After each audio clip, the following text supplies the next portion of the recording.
नाज़रीन आदाब, हमारे इस खास प्रोग्राम खास बात में आपका खैर मकदम है। मैं हूं सैयद अहमद जिलानी। नाज़रीन, हम खास बात में आज बात करेंगे इशरत पर हेडली का इंकशाफ।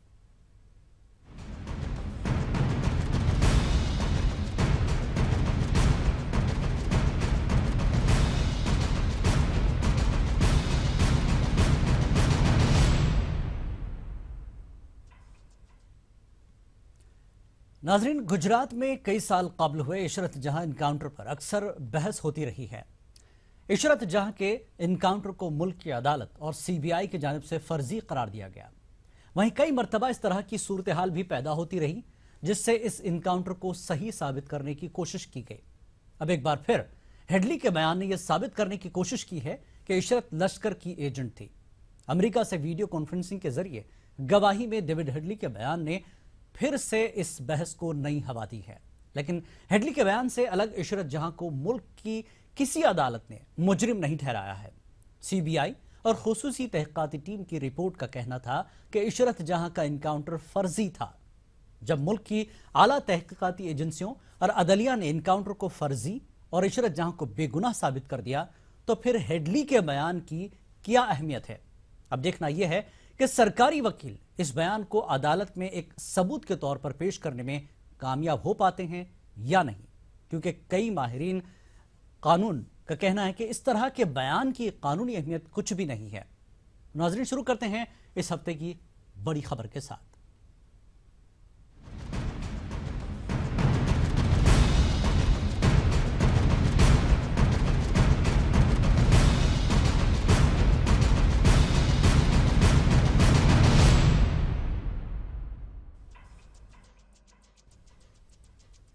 नाज़रीन, आपको बता दें इस वक्त make in India programme Mumbai में स्टेज पर आग लगी है। सीधे आपको दिखाते हैं मेक इन इंडिया प्रोग्राम का ये स्टेज मुंबई, जहां पर यह प्रोग्राम होना था, आग लगी है स्टेज पर।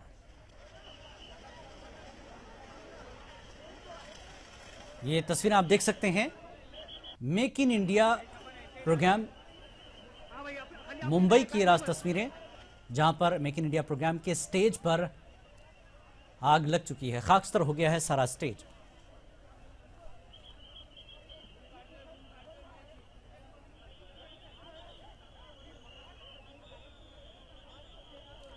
मेक इन इंडिया प्रोग्राम का शो जारी था मुंबई में।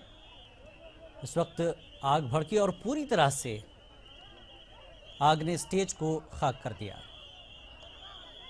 मुंबई में मेक इन इंडिया प्रोग्राम के स्टेज की तस्वीरें, जहां पर आग लगी और सारा स्टेज जल चुका है।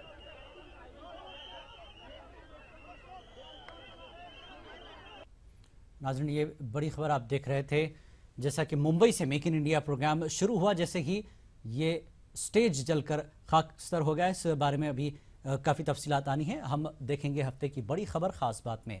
डेविड हेडली ने इशरत जहां को लश्कर का एजेंट बताया तो इस पर अलग अलग तरह के बयान आए। किसी ने इसे सच माना तो किसी को इसमें एक बड़ी साजिश नजर आई। कुछ माहिर कानून का कहना है कि हेडली के बयान पर किसी भी तरह से यकीन नहीं किया जा सकता। जी हां, आइए एक नजर डालते हैं डेविड कोलमैन हेडली और इशरत जहां की जिंदगी के अहम गोशों पर। पाकिस्तानी अमरीकी दहशतगर्द डेविड हेडली ने वीडियो कॉन्फ्रेंस के जरिए मुंबई की एक अदालत में हाजिर होकर कई इंकशाफात किए।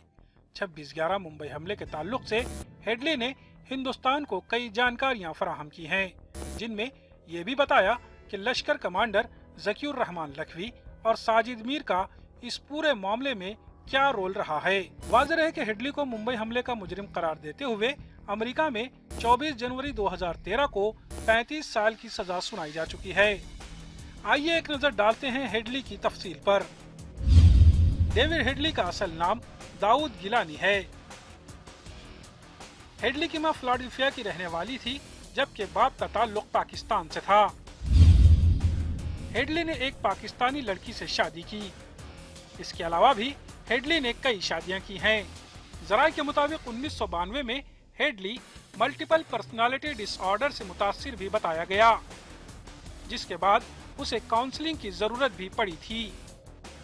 और 26/11 के हमले के बाद हेडली की बीवी ने हेडली को एक कोडेड मेल के जरिए मुबारकबाद भी दी थी। हेडली के कई इंकशाफात में से इशरत जहां पर दिए हुए बयान के बाद इसकी गवाही पर कई तरह से सवालात खड़े किए जा रहे हैं। यहां तक कि हेडली से सवाल पूछने के तरीके पर भी सवाल उठाए जा रहे हैं। सैयद ज़बीहुद्दीन के दिफाई वकील खान अब्दुल वहाब के मुताबिक हेडली की गवाही में बेज़ाब्तगी और बेतरतीबी शामिल है। वाज़ेह है कि ज़बीहुद्दीन पर हिंदुस्तान में 26/11 हमले के लिए मुकदमा चल रहा है।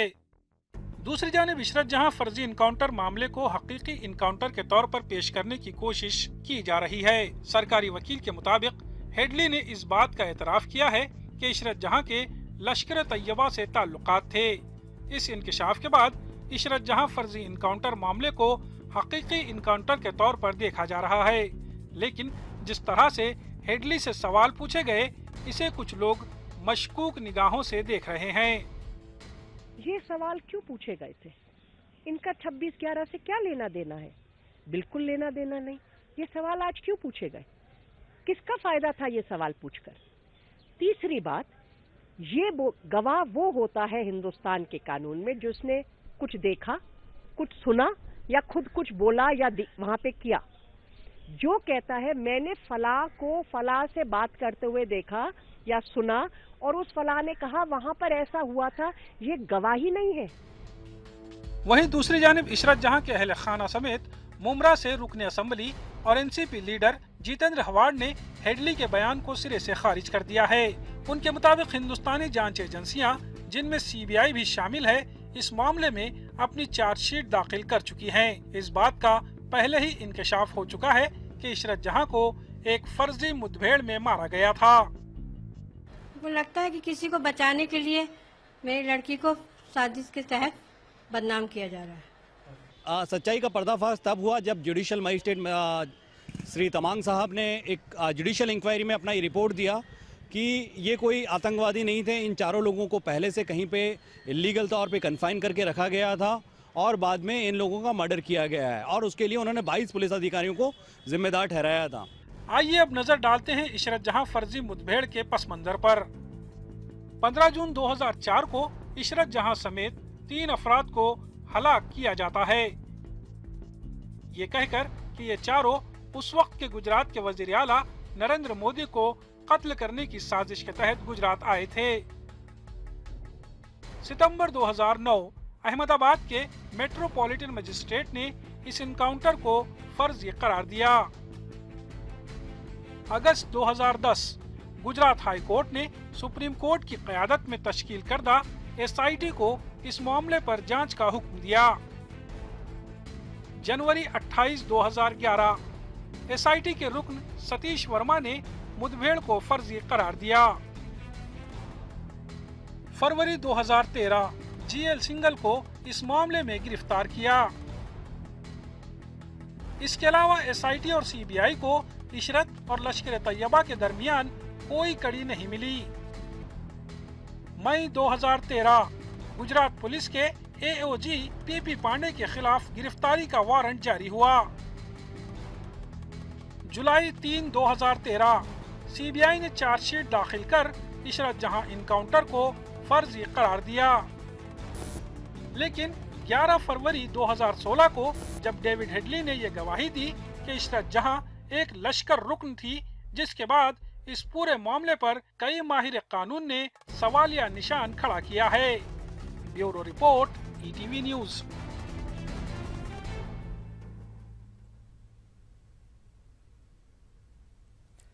और भाई देखते हैं कि इस मामले पर सरकारी वकील उज्जवल निकम और गुजरात के साबिक पुलिस अफसर डीजी बंजारा का इशरत जहां के ताल्लुक से हेडली के बयान पर क्या कहना है। वाज़ेह के डीजी बंजारा को गुजरात फर्जी मुठभेड़ में मुलविस पाया गया था, जो फिलवक्त जमानत पर है। मुझे जो जानकारी मिली थी कि लश्कर के फीमेल सुसाइड बॉम्बर कौन कौन है, उस आधार पर मैंने 3 वुमेन के नाम बताए। पहली वुमेन का नाम बताया नूरजान बेगम, दूसरा नाम हमने बताया कि इशरत जहां, और तीसरा नाम हमने बताया कि मुमताज बेगम। तो उसने तुरंत कहा कि इशरत जहां ये नाम मैंने सुना था। आज डेविड हेडली ने जो भी कुछ कोर्ट के अंदर बताया, तो ऐसे देखा जाए तो ये कोई नई बात बताई नहीं गई है। 2004 में जब ये एनकाउंटर हुआ गुजरात पुलिस के द्वारा, उस वक्त गुजरात पुलिस ने जो भी कुछ कहा था और उसके बाद आज तक जो भी गुजरात पुलिस का स्टैंड है, वही बात डेविड हेडली ने बताई है। तो ऐसे देखा जाए तो ये कोई नई बात नहीं है। खास बात में हफ्ते की बड़ी खबर, इशरत पर हेडली का इंकशाफ, देखेंगे एक ब्रेक के बाद।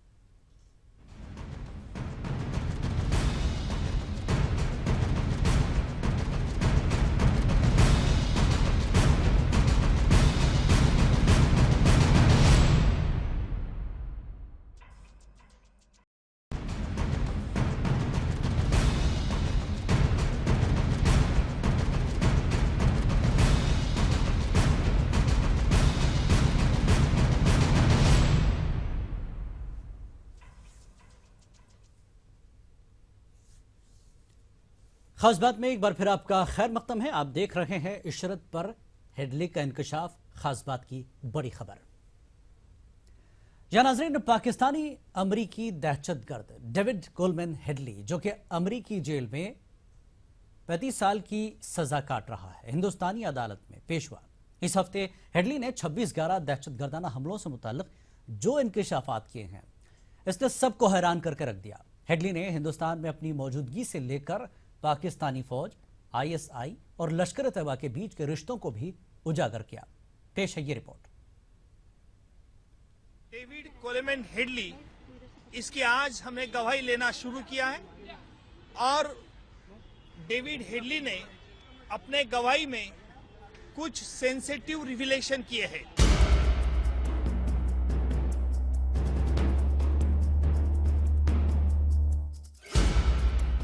आखिरकार 26/11 के दहशतगर्दाना हमले में मुलविस डेविड कोलमैन हेडली मुंबई की सेशंस अदालत में वीडियो कॉन्फ्रेंसिंग के जरिए हाजिर हुआ और इस मामले में कई इंकशाफात किए। इस दौरान हेडली ने यह एतराफ किया कि 2008 में मुंबई में हुए दहशतगर्दाना हमले से पहले भी वो 8 बार हिंदुस्तान का दौरा कर चुका था। पीर की सुबह 7 बजे हेडली की गवाही का सिलसिला शुरू हुआ, जिसमें हेडली ने कई अहम इंकशाफात किए, जिससे हमले की तह तक पहुंचने में हिंदुस्तान को काफी मदद मिल सकती है। हिंदुस्तान की तारीख में यह पहली बार ऐसा हुआ कि किसी गैर मुल्की दहशतगर्द की गवाही वीडियो कॉन्फ्रेंस के जरिए हिंदुस्तानी अदालत में हुई। अब आइए एक नजर डालते हैं हेडली के उन इंकशाफात पर जो अदालत के सामने आए हैं।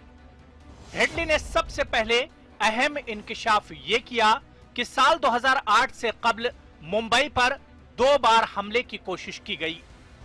डेविड हेडली ने यह एतराफ किया कि वो लश्कर तैयबा का सच्चा पैरोकार था। डेविड हेडली ने 2006 में अपना नाम तब्दील किया, दाऊद गिलानी से बदलकर अपना नाम रखा डेविड कोलमैन हेडली। नाम बदलने का मकसद था कि वो आसानी से हिंदुस्तान में दाखिल हो सके। हिंदुस्तान में पैर जमाने के लिए हेडली ने तिजारत शुरू की। हिंदुस्तान आने से कब्ल हेडली को मुंबई का वीडियो बनाने की हिदायत दी गई थी। वीडियो बनाने की हिदायत लश्कर कारकुन साजिद मीर ने दी थी। अपनी शनाख्त छुपाने के लिए हेडली ने वीजा फॉर्म में गलत जानकारी दी थी। डेविड हेडली ने साल 2006 से 2008 के दरमियान हिंदुस्तान का दौरा किया था। इसी दौरान हेडली ने शहर का वीडियो बनाया और ताज होटल, ओबराय और नरीमन हाउस को हमले का टारगेट तय किया।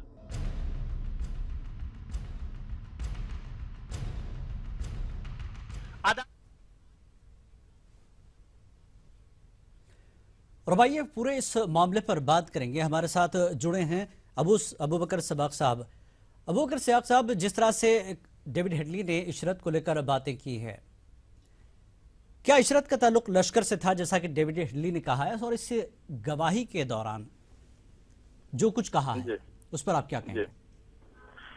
देखिए जिलानी साहब, डेविड हेडली जो भी गवाही दे रहा था, ये वो सरकारी अप्रूवर बना है। पहले तो हमें ये समझना होगा कि डेविड हेडली पाकिस्तान का एक ऐसा दहशतगर्द है जो सजा याफ्ता है और जेल काट रहा है। जी। इशरत जहां का ताल्लुक लश्कर तैयबा से था या नहीं था, उस पर पूरी हमारी एसआईटी की इन्वेस्टिगेशन आ चुकी है।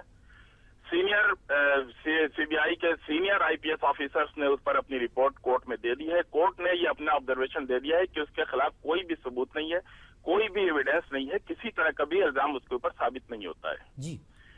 डेविड हेडली जिस केस में है, वो केस अबू जिंदाल का जो बॉम्बे के केसेस है, that is a completely different thing.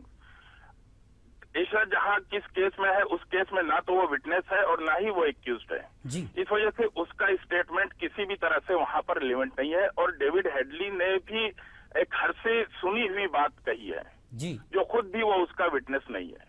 तो उसकी एक लीगल इंपॉर्टेंस या एविडेंस एक्ट में उसकी किसी भी तरह की इंपॉर्टेंस नहीं है।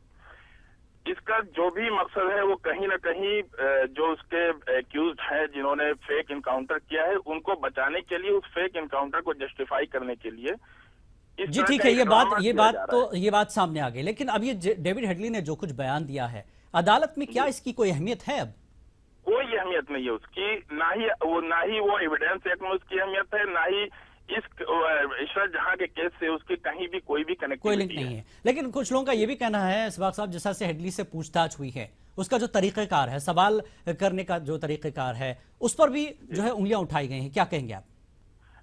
जिलानी साहब देखिए, तरीका जो है एविडेंस का वो यह है कि एक एक्यूज्ड या एक विटनेस जो भी अपना जो चीफ जो भी वो स्टेटमेंट देता है, उस स्टेटमेंट को फिर क्रॉस किया जाता है उन इल्जामात को, जिन इल्जामात से वो कनेक्ट है या जिन इल्जामात को साबित करने के लिए या उसके डिसप्रूव करने के लिए वो आया है। जी। यहाँ पर पहली की शक्ल में अच्छा ये 3 नाम आपको बताए जाते हैं, उसमें वो है या नहीं है, ये तो बिल्कुल ही एक बेवकूफ बनाने की वो है। इसकी कोर्ट में या कानून में कोई भी अहमियत नहीं है, सिर्फ और सिर्फ हिंदुस्तान के अवाम को गुमराह करने का एक ड्रामा कहा जा सकता है। जी जी ठीक है सहवाग साहब, जिस तरह से इशरत के अलावा और भी कई गुजरात में पुलिस अफसर फर्जी मुठभेड़ मामले में मुलजिम हैं, आपको क्या लगता है कि डेविड हेडली के ये जो बयान है, इन अफसरों को कोई फायदा पहुंच सकता है?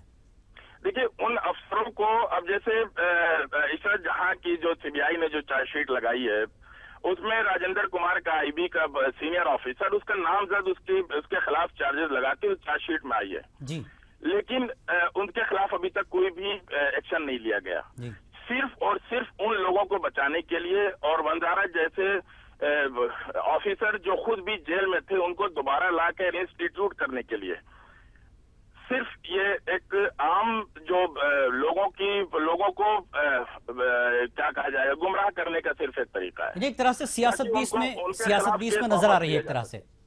जी जी जी जी हमें इस चीज को बहुत ही बुनियादी हमें इस चीज समझने के लिए, देखिए डीवाईएसपी जो थे डीएच गोस्वामी साहब, उन्होंने अपना जो स्टेटमेंट दिया था कि काली दाढ़ी और सफेद दाढ़ी के इशारे पर पूरी एक कहानी तैयार करके उनका फर्जी इनकाउंटर किया गया था। जी। राजेंद्र कुमार जो आईबी के सीनियर ऑफिसर थे, उन्होंने वहां पर हथियार प्लांट किए थे। उन लोगों को बचाने के लिए क्या हम जस्टिफाई करना चाह रहे हैं? और क्या एक बहुत बड़ा सवाल ये भी आता है कि क्या अगर कोई दहशतगर्द है तो हम क्या दहशतगर्द का इनकाउंटर कर सकते हैं या नहीं कर सकते? जी बिल्कुल, ये भी कहा जा रहा था कि अगर जब आपको ये सारी सच्चाई मालूम हो चुकी थी तो बजाय इनको इनकाउंटर करने के, इनसे आगे के जो चीजें हैं, इनके जहन में जो कुछ चल रहा है, वो भी चीजें पूछी जा सकती थी और बहुत सी चीजें हल हो सकती थी, बावजूद उसके इनकाउंटर किया गया है। जी बहुत बहुत शुक्रिया। जैसा कि आपने कहा कि गुमराह करने की कोशिश की जा रही है, जैसे सवाल तो उठ ही रहे हैं, सियासत की भी बू आ रही है। आगे बढ़ते हैं, देखेंगे डेविड हेडली के बयानों के बाद मुख्तलिफ हलकों से बयानों का सिलसिला जारी है। इस मामले पर हमारे नुमाइंदे ने बात की गुजरात हाईकोर्ट के सीनियर वकील शमशाद पठान से। हेडली ने एक नया खुलासा किया है। इस मामले को लीड करने वाले गुजरात हाई कोर्ट के सीनियर वकील शमशाद भाई हमारे साथ जुड़े हुए हैं। उनसे हम जानने की कोशिश करेंगे कि किस तरीके से पूरा मामला उन्होंने हैंडल किया और जो आज खुलासा हुआ है उसको लेकर क्या कहेंगे। शमशाद भाई, आज जो डेविड हेडली ने खुलासा किया है कि लश्कर तैयबा के साथ कहीं ना कहीं ये जुड़ी हुई थी, क्या कहेंगे आप? ये पहली बार नहीं है। ये जब 2004 में इनका फर्जी एनकाउंटर किया गया था तभी उस एफआईआर के अंदर लिखा था कि लश्कर तोयबा की आतंकवादी थी और ये लोग नरेंद्र मोदी को मारने आए थे। लेकिन सच्चाई का पर्दाफाश तब हुआ जब जुडिशल मजिस्ट्रेट श्री तमांग साहब ने एक जुडिशल इंक्वायरी में अपना ये रिपोर्ट दिया कि ये कोई आतंकवादी नहीं थे। इन चारों लोगों को पहले से कहीं पे इलीगल तौर पे कन्फाइन करके रखा गया था और बाद में इन लोगों का मर्डर किया गया है। और उसके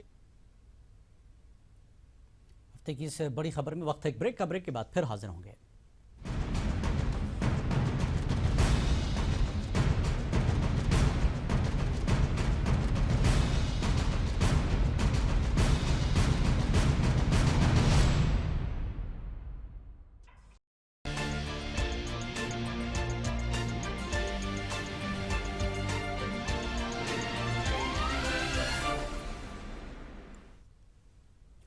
खास बात में एक बार फिर आपका खैर मकदम है और अब बात करेंगे मीडिया अवार्ड्स की। नोएडा में 8वें exchange for media news award 2015 का इनेकाद किया गया।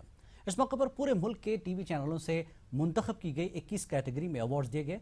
मशहूर ENBA तकरीब में ETV news network head Jagdish Chandra ने अवार्ड हासिल करने वालों को अपने हाथों से अवार्ड सरफराज किया। आप देखिए ये रिपोर्ट। मुझे दीजिए इजाजत। आदाब।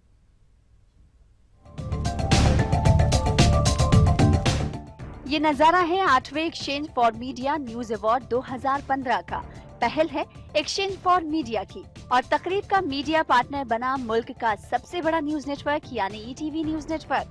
दिल्ली से मुत्तसिल नोएडा में हुए इस तकरीब में मुल्क भर के टीवी दुनिया से 21 कैटेगरी में अवार्ड दिया गया। तकरीब में मुल्क और बैरून मुल्क से आए मीडिया की मशहूर हस्तियों के साथ ETV news network head Jagdish Chandra ने भी शिरकत की। ETV news network head Jagdish Chandra ने अवार्ड विनर्स को अपने हाथों से सरफराज किया। इस तकरीब में NDTV 24/7 की सोनिया सिंह को English news television editor of the year का अवार्ड दिया गया, जबकि ABP न्यूज के मिलिंद खानडेकर और इंडिया न्यूज के दीपक चौरसिया को मुत्तहिदा तौर पर Hindi news television editor in chief of the year के अवार्ड से सरफराज किया गया। वहीं English business news channel CNBC TV 18 को BARC India business news channel of the year के अवार्ड से नवाजा गया, जबकि इसी कैटेगरी में जी बिजनेस ने अवार्ड जीता। ETV news network head Jagdish Chandra ने हिंदी न्यूज चैनल आज तक को चैनल ऑफ द ईयर का अवार्ड दिया। इस मौके पर ETV news network head Jagdish Chandra ने गैर जानिबदाराना सहाफत पर जोर दिया। ETV is the largest regional television network in this country with 10 channels, 14 states. We are going to launch 6 more channels. We are voice of the people and we will continue to play that role which someone told is the independent media, fair and independent journalism. We also support that motive, that principle, that objective, and best of luck to everybody. Award तकरीब से कबल मौके पर मौजूद senior journalist के panel ने मौजूदा दौर के मीडिया पर तबादले ख्याल किया। 2008 में शुरू हुए इस न्यूज ब्रॉडकास्टिंग अवार्ड का मकसद टीवी जगत में आला तरीन को सरफराज करना रहा है।